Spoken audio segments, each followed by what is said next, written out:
I veliki pozdrav svima ljudi, dobrodošli u video na kanalu. Danas radimo intervju, a gost nam je D Đubre. Želim da mu se zahvalim što je prihvatio poziv za ovaj intervju. Da ja puno ne dužim, idemo na pitanja. Uživajte. Predstavi se. Ćao, pozdravljam vas Đubre i velik pozdrav za Top 5 Crnu Goru. I za početak da se predstavim, znači dolazim iz Hrvatske, vlasnik istoimenog kanala koji se bavi sa čudnim igrama kojeg uopće nema na maltene YouTube, znači simulacije, vožnje, utrke i slične stvari. Veteran PC igara, znači igram evo za mali info, vjerovatno negdje od sredine 90-ih. Čime bi želio da se baviš u budućnosti?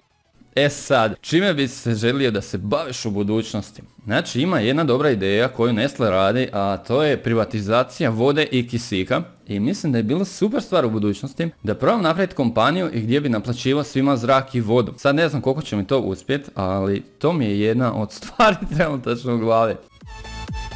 Da li imaš fobiju od nečega? Da li imaš fobiju od nečega? Znači imam fobiju od visine i loših i čudnih ljudi. Znači definitivno dvije glavne stvari su visina i ljudi. Odakle uopšte ideja da počneš da snimaš? Odakle ideja uopće da počnem snimati, sad tu ima više stvari, ali ukratko kada sam pratio YouTube, pratim ga od samog početka, nisam našao kanal koji bi meni bio idealan i bila ideja da nešto napravim što se meni osobno sviđa, a to je bilo to. Znači u početku sam krenio s nekim survival igrama, bilo je čak i FPS-a i indie i kako sam vjerojatno ostario s vremenom, sve se svelo na simulacije, utrke i želim nešto napraviti od kanala što sam zapravo u samom startu želio gledati. Cilj na YouTube-u? To je sad poprilično neobično što se tiče moje strane, ali nije nikakav cilj. Ko što mnogi imaju 100.000, milijun pretplatnika, preglede ili ne znam čega. Ostvario sam prvi glavni cilj s obzirom kakve stvari radim na kanalu je 10.000 pretplatnika, a sad ovo sve je stvar kvalitete. Znači ne uspoređujem se s nikim, nego sami sa sobom i želim iz dana u dan raditi što bolji sadržaj, što bolji kanal i da sve bude kvalitetnije. Da li si zadovoljan brojem pretplatnika na kanalu? Da li sam zadovoljan brojem pretplatnika na kanalu? Svakako. Baš kao što sam odgovorio na prošlo pitanje, je nevjerovatno da je kanal skoro došao na 50.000 pretplatnika jer nikad nisam mislio s ovakvim sadržajem, prvenstveno s ovakvim igrama koje nisu baš mainstream ili nisu previše popularne, tako da sam izuzetno zadovoljan i brojem pretplatnika i mogu reći da sam zadovoljan s ljudima koji su na kanalu jer mislim da smo odlična ekipa.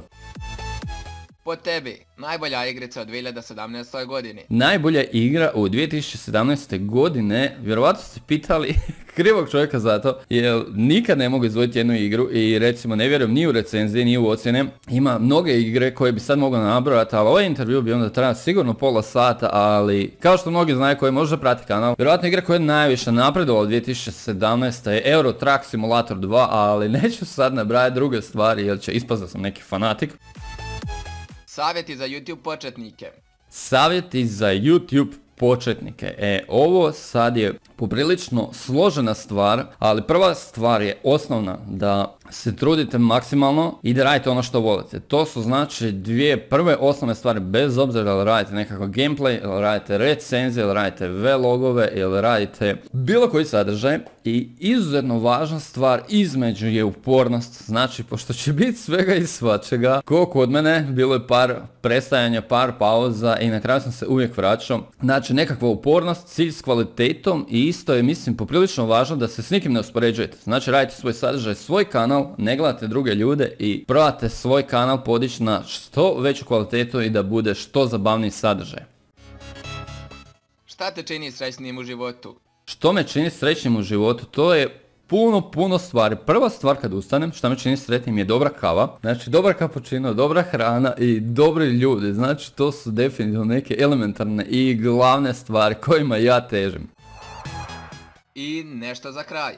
I za kraj želim pozdraviti Top 5 Crnu Goru, sve ljude koji gledaju ovaj klip, da vas sad pozdravim za kraj. Ako želite, znači pretplatite se na ovaj kanal. Top 5 Crna Gora me nedavno kontaktirao za ovaj intervju, evo drago mi je, nadam se da ću malo pomoći na kanal, nadam se da će mu kanal krenuti u dobrom smjeru i za kraj vas sve želim pozdraviti. Živjeli!